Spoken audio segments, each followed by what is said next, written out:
Fue entregada como esclava al mismo hombre que destruyó a su familia y terminó criando a la hija que él tuvo con su madre. En medio de la guerra, el fuego y el silencio, eligió no vengarse, sino sanar. Esta no es solo una historia del oeste, es una herida que aprendió a cantar. Una niña que dijo mamá en 2 idiomas. Y una mujer que, al recordar quién era, enseñó a otros a no olvidar. ¿Tú también tienes una historia de memoria, perdón o identidad? Compártela, porque quizás tu voz sea la medicina de otro. Y si estas palabras tocaron algo en ti, suscríbete al canal, para que esos momentos de silencio siempre encuentren el camino de regreso. El año era 1886. La guerra más larga y dolorosa del oeste estaba llegando a su fin. Las tropas estadounidenses acababan de capturar a Jerónimo, el último gran líder apache, tras décadas de resistencia feroz. Muchos celebraban la pacificación del desierto, pero para los pueblos nativos, eso no fue paz. Fue el silencio de los enterrados.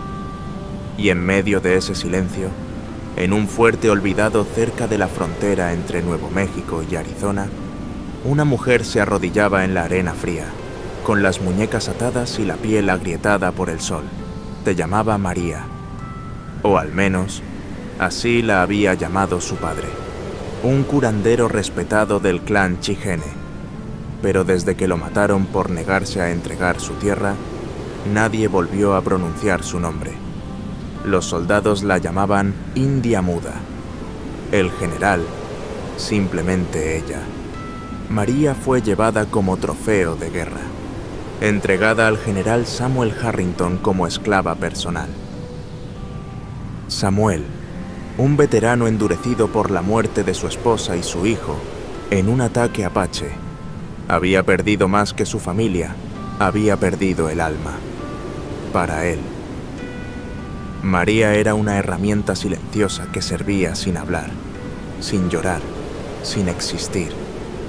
Pero no era invisible. Cada noche, cuando el cuartel dormía, María se sentaba junto al camastro de una niña con fiebre persistente, la hija del general. La niña temblaba, sudaba y gritaba nombres en sueños que no conocía. Los médicos militares nada podían hacer. Entonces, una noche, María salió en secreto. Caminó hasta la colina donde crecían las hierbas de su infancia. Hizo lo que su padre le había enseñado, recogió hierba buena, habló con la planta en lengua apache, pidió permiso a la tierra.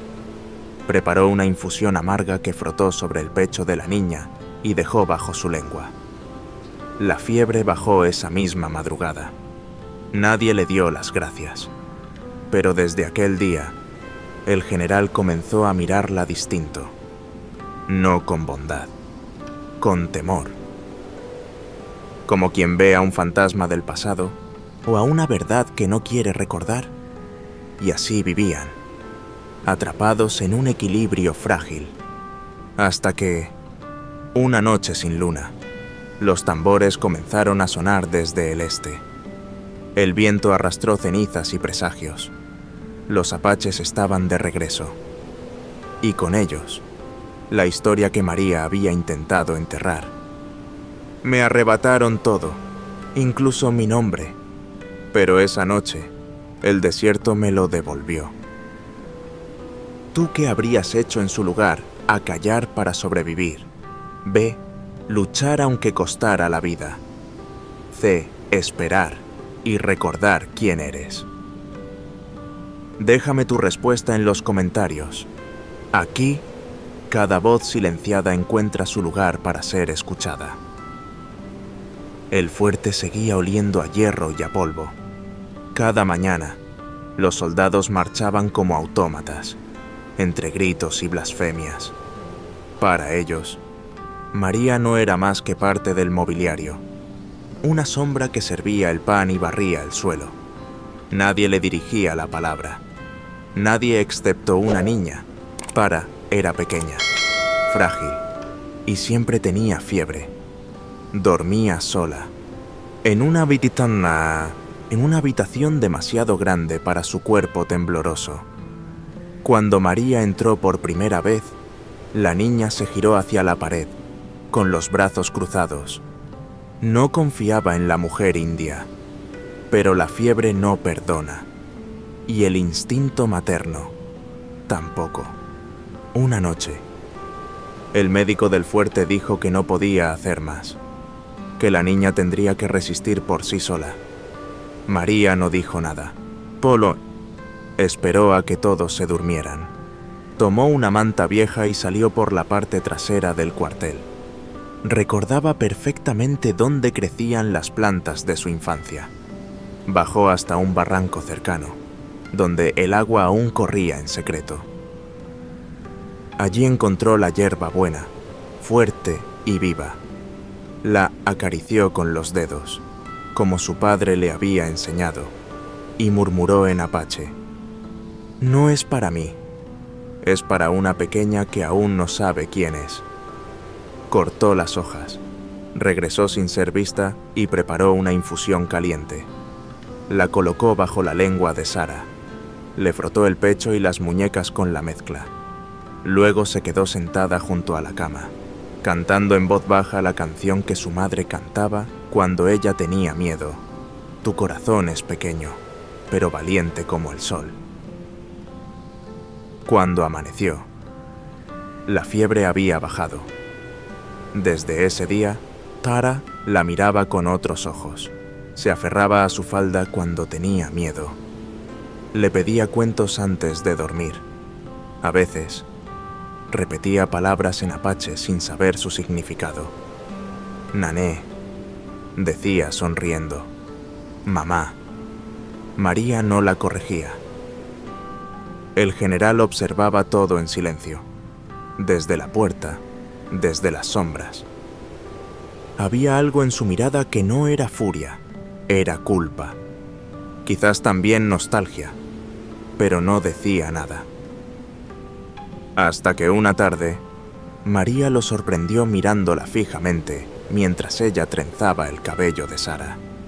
«No se parece a su madre», dijo él de pronto. «Tiene tus ojos». Fue la primera vez que Samuel Harrington le hablaba directamente, y esas palabras la hicieron temblar. ¿Qué quería decir? ¿Qué significaba esa mirada? ¿Y por qué su corazón latía con tanto miedo? Y algo más. Por las noches, cuando todo quedaba en silencio, María se quedaba despierta pensando en esas palabras. «Tiene tus ojos». No podía sacárselas de la cabeza. Fue un desliz, una confesión, una advertencia. Algo se removía dentro de ella, como un río subterráneo que finalmente buscaba salir a la superficie. Empezó a mirar a Sara de otra manera, no con menos amor, sino con más preguntas. Su tono de piel, la forma de su nariz, la manera en que torcía la boca cuando dormía. ¿Eran solo coincidencias? ¿O quizás había una verdad escondida entre los pliegues del pasado? Una tarde, mientras lavaba la ropa en el río, recordó a su madre. Recordó cómo solía desaparecer durante días sin decir por qué. Cómo se quedaba mirando el horizonte con tristeza. Tal vez no fue solo por el dolor de la guerra. Tal vez había amado. Tal vez había confiado y fue traicionada. Y ahora, esa niña dormía bajo su techo, con su sangre en las venas y el apellido del hombre que quebró a su madre. María sintió que el mundo se partía en dos. ¿Cómo se odia a quien también has aprendido a amar? La noche cayó con un silencio denso. El tipo de silencio que precede a los cambios. Tara dormía profundamente, arropada con mantas y sueños más tranquilos desde que la fiebre cedió. María, en cambio, no podía cerrar los ojos. Algo dentro de ella se removía, una inquietud que no tenía nombre, pero sí dirección. Llevaba días observando los movimientos del general.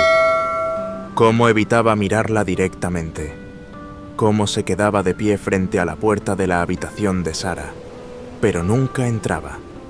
Cómo bajaba la mirada cada vez que la niña pronunciaba una palabra en apache. Esa noche, cuando todo el cuartel quedó en calma, María tomó una decisión. Sabía que el general salía a rondar por las murallas a la misma hora. Esperó el sonido de sus botas alejándose. Tomó una pequeña linterna de aceite y entró en su despacho. No buscaba venganza, buscaba respuestas, o al menos una salida. Algo que pudiera indicarle por dónde escapar si llegaba el momento. Su plan era encontrar un mapa, o tal vez una llave. Revisó los estantes, luego los cajones. En uno de ellos, debajo de un pañuelo doblado con sumo cuidado, encontró un sobre, viejo, sellado con cera agrietada. Lo abrió con manos temblorosas. La carta estaba escrita con trazos firmes, pero imperfectos. Español con errores gramaticales. Dirigida a alguien llamado Tasha. No quise dejarte. Ellos no lo entendieron. Nuestro amor nunca fue permitido, pero no me arrepiento. Si no regreso, cuida de ella. No saben que lleva tu sangre. Yo tampoco supe cuidarla. Lo siento. Firmado Samuel. María dejó caer la carta sobre la mesa. Su mente corría más rápido que sus latidos. Tasha. ¿Ese era el nombre de su madre? Tolo. Los más cercanos la llamaban así. Y si Samuel hablaba de ella, podía ser Sara. La niña que había cuidado como propia era en realidad su hermana. Todo encajaba y, a la vez, todo se desmoronaba.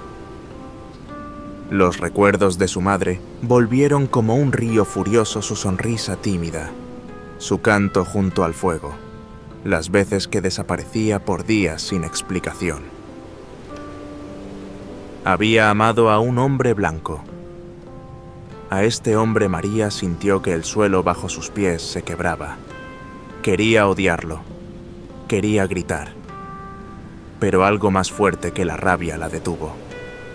La niña que dormía en la habitación de al lado no tenía culpa de nada. Y si había una verdad enterrada entre dos mundos, ella la desenterraría, aunque doliera, aunque la rompiera otra vez. El amanecer no llegó con luz, llegó con fuego. La tierra tembló bajo el estruendo de los tambores de guerra apache. Los gritos de los centinelas despertaron a todo el cuartel. El silbido de las flechas precedía a los disparos. María se levantó de golpe. Afuera, el cielo se teñía de gris y rojo. El día había comenzado, con la furia de un pueblo que no olvida. Los soldados corrían como ratas atrapadas. Sara gritaba desde su cama. María la tomó entre brazos. La envolvió con una manta y la sostuvo contra su pecho. El miedo en los ojos de la niña era puro y contagioso. El general irrumpió por la puerta, con el uniforme manchado de sangre. Estaba herido en el costado, jadeando. «Toma a la niña y escapa por el túnel trasero», gritó, sin mirarla directamente. María lo miró, con rabia y temblor. «¿Y tú qué harás? ¿Ganar tiempo o morir haciéndolo?» El suelo tembló otra vez. Una explosión sacudió el ala norte del fuerte. María sabía que no había tiempo. Corrió hacia la parte trasera del edificio, donde había una trampilla que conectaba con los túneles de evacuación.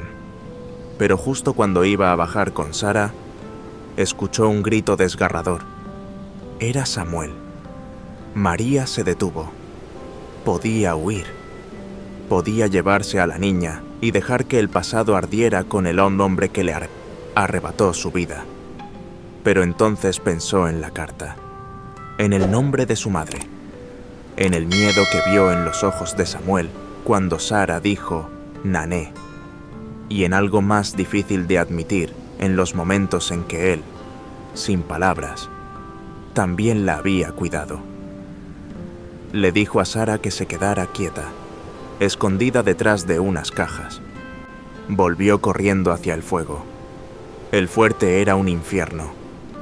El humo lo cubría todo. Las flechas llovían como maldiciones. María corrió agachada, esquivando cuerpos y brasas encendidas. Un proyectil pasó rozando su brazo, forando la tela de su blusa. El calor era insoportable. El corazón le golpeaba el pecho como un tambor. Encontró a Samuel caído junto a una pared derrumbada, intentando levantarse con una sola mano. Una flecha le atravesaba el muslo. Estaba pálido, al borde del colapso. «¿Qué haces aquí?», gruñó al verla. «No lo sé. Tal vez soy más como mi madre de lo que pensabas», respondió con amargura. Lo ayudó a ponerse de pie. Se apoyó en su hombro y lo arrastró hacia la salida. Cada paso era una batalla. Las explosiones sacudían el suelo. Una viga cayó a pocos metros de ellos, levantando una nube de polvo y fuego. Finalmente llegaron al túnel. Karabiana se me guía sana allí, temblando, pero viva. Ya colocó a Samuel en el suelo, respirando con dificultad. Él la miró con los ojos entrecerrados. Y por primera vez, dijo: «Perdón, no por lo que hice, sino por todo lo que no supe proteger». María lo miró largo rato. Luego tomó la mano de Sara y, sin decir más, bajaron al túnel. El pasado ardía sobre ellos, pero en sus manos aún había futuro. Si hubieras sido María, ¿qué habrías hecho en medio del fuego? 1. Escapar sin mirar atrás. 2. Quedarme y enfrentar el destino. 3. Perdonar, pero no olvidar. Déjalo en los comentarios. Cada elección cuenta, porque hay decisiones que cambian vidas y voces que no deben volver al silencio. El humo seguía saliendo del fuerte como si la tierra misma respirara cenizas. Desde la colina opuesta, Yati observaba el caos con el rostro pintado para la guerra, pero el alma dividida. Durante años había luchado por liberar a su gente. Había perdido hermanos, hijos, territorio. Y también había perdido a Tasha. Tasha, la mujer que una vez amó en silencio. Hermana de sangre, curandera del clan. La mujer que eligió amar a un hombre blanco y que luego desapareció sin explicación. Yati nunca dejó de buscarla. Y cuando encontró su cuerpo en una aldea quemada, juró no descansar hasta vengarse del responsable. Ese responsable, según los informes, era el general Samuel Harrington. Yati lo encontró en medio del fuerte en ruinas, rodeado de sangre y humo, apoyado en una pared, casi inconsciente, vulnerable. «Así mueren los cobardes», murmuró, levantando su lanza. Pero antes de que pudiera atacar, una figura se interpuso. Basta, era María. Cubierta de hollín, el brazo sangrando, con los ojos encendidos por algo más fuerte que el miedo. Yati la reconoció de inmediato. «Tienes los ojos de tu madre», susurró. «Y tú tienes la rabia que la mató 2 veces», respondió ella con dureza. Los guerreros que acompañaban a Yati se tensaron, pero él alzó la mano. «Sabías lo que hizo, sabías que amó a este hombre, sé que amó más de lo que fue amada, que eligió entre el corazón y el deber, y pagó con su vida». María respiró hondo. Señaló a Samuel, herido en el suelo. «Él no es inocente, pero tampoco es el mismo hombre. Lo vi cuidar a la hija de mi madre, como si supiera, como si aún llevara el peso de lo que hizo. Yadji bajó la mirada. El dolor lo atravesaba como una flecha vieja. Ella cantaba bajo las estrellas, dijo en voz baja. Decía que el amor era como el agua, cambia de forma, pero nunca desaparece. María se acercó. Puso una mano en el pecho de su tío. Déjalo morir como hombre, no como monstruo. Hubo un largo silencio. Finalmente, Yadji dejó caer la lanza. Dio un paso atrás. Haré algo más difícil que matarlo. Haré que viva en la memoria, como alguien que intentó enmendar lo irreparable. María asintió. Luego se volvió hacia Samuel. Te llevaremos a nuestro campamento, no para salvarte, sino para que entiendas lo que destruiste. Él no respondió. Solo la miró con los ojos húmedos. Los días siguientes fueron de tensión, pero también de revelación. Samuel apenas podía caminar, pero escuchó. Escuchó las historias de los ancianos, los nombres de los que murieron por su orden, y los cantos que Tasha solía entonar. Cuando murió una semana después, lo hizo con una piedra apache sobre el pecho, símbolo de tránsito. No como enemigo, sino como hombre marcado por la memoria. Yadji fue quien cavó su tumba. María colocó sobre ella la carta que había encontrado. Sara, sin entender del todo, puso una flor silvestre. Ese día no hubo victoria. Hubo algo más valioso: silencio compartido. Reconciliación. El fuego de la guerra se había apagado, pero las brasas del juicio aún ardían. En el corazón del valle, bajo la sombra de los árboles sagrados, el consejo de ancianos se reunió. Los guerreros regresaban con heridas visibles, pero las más profundas estaban en los corazones. La presencia de María entre ellos, una mujer que había servido al ejército blanco, y la niña de ojos grises que la seguía como sombra, despertaba división. Al principio, el silencio dominaba, hasta que habló Naiche, el más viejo del consejo. La sangre puede mezclarse, pero el alma puede limpiarse. Entonces otro se levantó, una mujer llamada Kima, tía lejana de María. ¿Cómo sabremos que no es una espía, que su corazón no sigue atado al uniforme del enemigo? María no bajó la cabeza. Sostuvo la mirada de cada uno. Había aprendido que el silencio podía protegerla, pero también que la palabra era puente. Fui esclava, dijo con voz firme, no por debilidad, sino por traición. Me arrebataron la lengua, la madre, la tierra, pero nunca dejé de ser quien soy. Y si no me creen, miren a la niña que cuido. No lleva arma, lleva canción.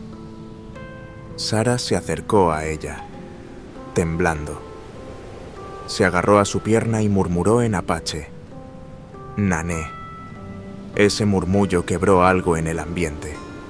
Yadji se levantó entonces, con el rostro endurecido por cicatrices de años y decisiones. Lo miraban como líder, como guerrero. Pero en ese instante, él habló como hermano. La madre de María fue más valiente que cualquiera aquí. Amó más allá de la frontera y murió por creer que la unión era posible. Ahora vamos a rechazar a su hija por sobrevivir. Hubo un murmullo, luego silencio. El anciano Naiche asintió despacio. Entonces que el fuego hable. Se preparó un ritual antiguo, rara vez usado, el círculo de juicio solar. En medio del claro, los miembros de la tribu colocaron piedras en círculo siguiendo la forma del sol. En el centro, María enterró una caja de madera con los restos de su esclavitud, una tela vieja del fuerte, una cuchara de metal y la carta de Samuel. Luego, se cantó Caminar de regreso, la canción de retorno de los que fueron forzados a marcharse. El viento parecía detenerse para escucharla. Sara observaba con los ojos muy abiertos, repitiendo las sílabas en voz baja. Cuando terminó la canción, una anciana se acercó y puso una pluma sobre la cabeza de María.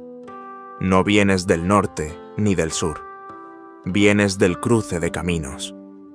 Y ahí es donde nace el cambio. María lloró sin ruido, no por tristeza, por alivio. A partir de ese día, se le dio un nuevo nombre ceremonial, Talía Cani, la que renace entre dos tierras. Sara también recibió un símbolo, un collar de hueso y piedra, señal de que su sangre no la hacía culpable, sino semilla de algo distinto. Y aunque no todos aceptaron de inmediato, nadie volvió a atacarlas. Las dejaron vivir, enseñar, sanar. El valle no olvidó la guerra. Pero también aprendió que el perdón es una forma de memoria. Pasaron los años. El valle cambió de estación en estación, como las páginas de un libro escrito por la tierra misma. Los girasoles volvieron a crecer junto al río. Las fogatas se encendían cada noche entre cuentos, cantos y silencio sagrado. En una cabaña de madera y barro, una joven con cabello largo y ojos entre miel y carbón tejía con paciencia. Su nombre era Sara, la niña de la fiebre, la que fue llevada entre llamas, la que creció escuchando dos lenguas, la que usaba su madre biológica y la que le enseñó su verdadera madre, María. Sara sabía que no era como los demás. Lo supo desde muy pequeña. Lo notó en las miradas prolongadas, en los susurros cuando pasaba.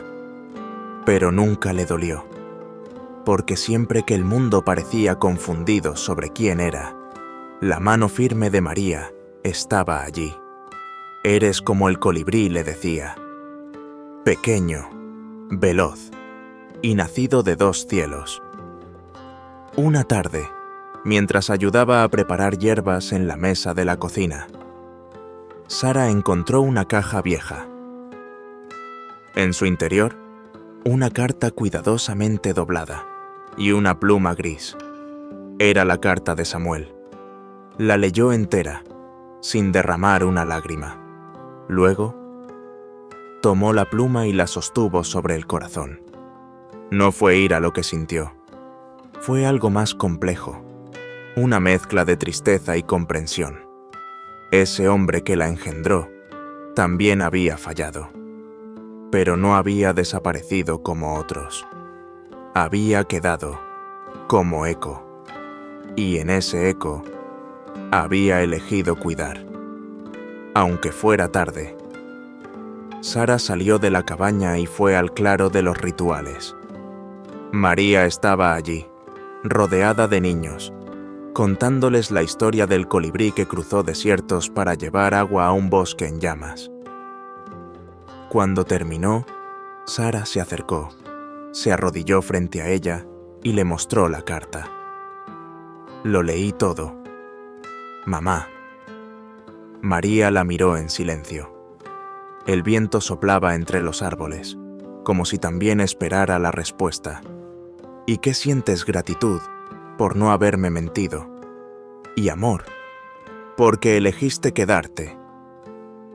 María no pudo contener las lágrimas. La abrazó fuerte. Las demás mujeres del círculo cantaron una melodía suave. Los niños aplaudieron sin entender del todo. Pero la tierra sí entendía.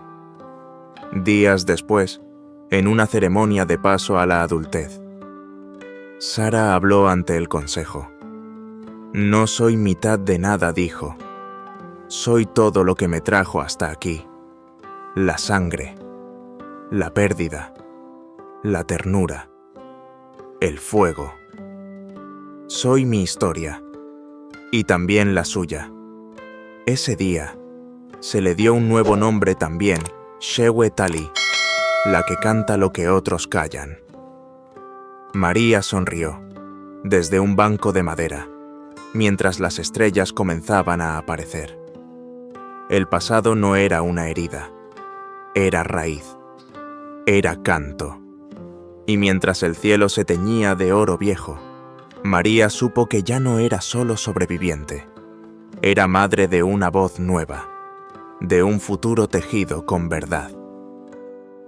Las historias del oeste suelen estar llenas de polvo, armas y enfrentamientos, pero algunas, como la de María, revelan una verdad más profunda que el alma humana puede resistir incluso cuando todo parece perdido. Que entre tanta violencia y silencio, aún hay espacio para la compasión, la memoria y la sanación. Esta no es solo una más entre tantas historias del oeste. Es una lección viva sobre el perdón, la identidad y la transformación. María no se levantó con armas, ni gritó venganza al cielo. Su fuerza fue otra, la del corazón que elige recordar quién es, incluso cuando el mundo intenta borrarlo. La del silencio que no se rinde, sino que espera el momento justo para hablar y sanar. En las escuelas, en los hogares, en nuestras conversaciones diarias, deberíamos contar más historias del oeste como esta. Porque educar no es solo repetir hechos, sino cultivar humanidad. Esta historia nos muestra que un enemigo puede cargar con su propio dolor, que el odio heredado puede romperse, y que un puente construido desde el alma vale más que cualquier muro de piedra. María nos enseña que ser mujer en el salvaje oeste era una lucha constante, pero también nos recuerda que la dignidad no se arranca, aunque la intenten silenciar. Su vida, tejida entre dos culturas, se convirtió en un mensaje poderoso para quienes creen que las raíces distintas deben separarnos. Al contrario, ella demuestra que la mezcla puede ser riqueza, que el mestizaje no es debilidad, sino una nueva forma de fuerza. Historias del oeste como esta no terminan con la última bala ni con la última lágrima. Terminan cuando alguien elige actuar con conciencia. Cuando una mujer decide criar, educar y contar su verdad sin odio, pero con memoria. María no negó su dolor, pero no lo convirtió en cárcel. Lo transformó en semilla. Y en un mundo que aún lucha por entender el valor de la reconciliación, necesitamos más relatos así. Más historias del oeste que no glorifican la violencia, sino que celebran la resiliencia. Que no pintan héroes perfectos, sino humanos reales, rotos y valientes. A veces el perdón no es absolución, es una declaración de libertad. Cuando María eligió no responder al dolor, sino transformarlo, nos recordó algo esencial: sanar no se trata de olvidar, sino de recordar sin doler. Que nuestros orígenes pueden ser complejos, pero de ahí surge el poder de crear algo nuevo. ¿Y tú? ¿Alguna vez has tenido que reconciliarte con el pasado o con alguien que te hizo daño? ¿Alguna vez has sentido que tu identidad se desgarraba entre dos mundos? Cuéntame tu historia en los comentarios. ¿Quién sabe? Tu voz podría ser el eco que alguien más necesita para emprender su camino a casa. Si esta historia te llega al corazón, compártela y no olvides suscribirte. Porque sanar también se trata de compartir lo que duele y lo que ya no duele.